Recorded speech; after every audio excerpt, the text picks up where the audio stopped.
I don't care how long you've owned your system. I still walk into rooms with beautiful, well-maintained vintage gear set up in ways that are quietly sabotaging everything the engineers who built it worked for.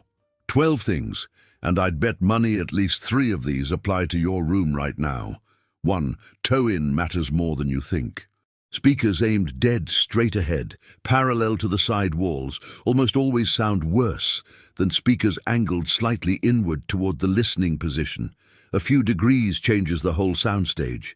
2. Distance from the back wall.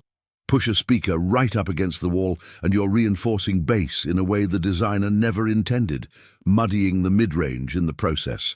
Most bookshelf and tower designs want at least a foot, often more, of breathing room behind them. 3. Equal distance from each side wall. Asymmetric placement creates an asymmetric soundstage, and I see this constantly in rooms where one speaker's tucked in a corner and the other's out in the open.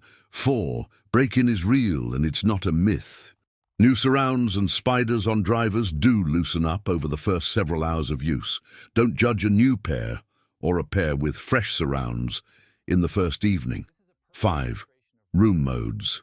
Every rectangular room has resonant frequencies based on its dimensions, and your listening position might be sitting right in a bass null or a bass peak that has nothing to do with your equipment and everything to do with where your chair is. 6. Subwoofer crossover point. Set too high and you'll localize the sub, hearing it as a separate source instead of an extension of your main speakers. Most rooms want that crossover well below 80 Hz. 7. Cable gauge over long runs. A cheap, thin-gauge speaker cable run 20 feet can introduce real resistance and measurable signal loss. It's not snake oil at that length, it's basic electrical theory. 8. Isolation from the floor. Speakers sitting directly on a suspended wood floor can couple vibration into the structure, and you'll hear it as a smeared, boomy low end. Proper spikes or isolation feet solve a problem most people don't realize they have. 9. Level matching between channels. An unbalanced volume between left and right, even a small one, collapses your stereo image toward the louder side. Get an SPL meter, or at minimum, trust your ears with monotest material. 10. Grill foam degradation.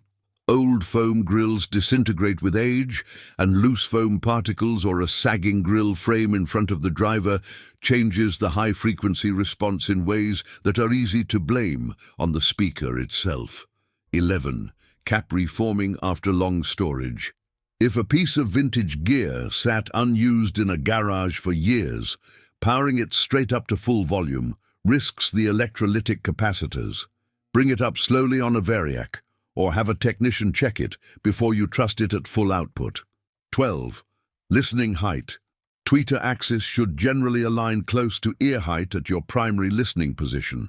A speaker on a stand that's too short or too tall tilts the entire frequency response away from what the engineer measured and tuned for.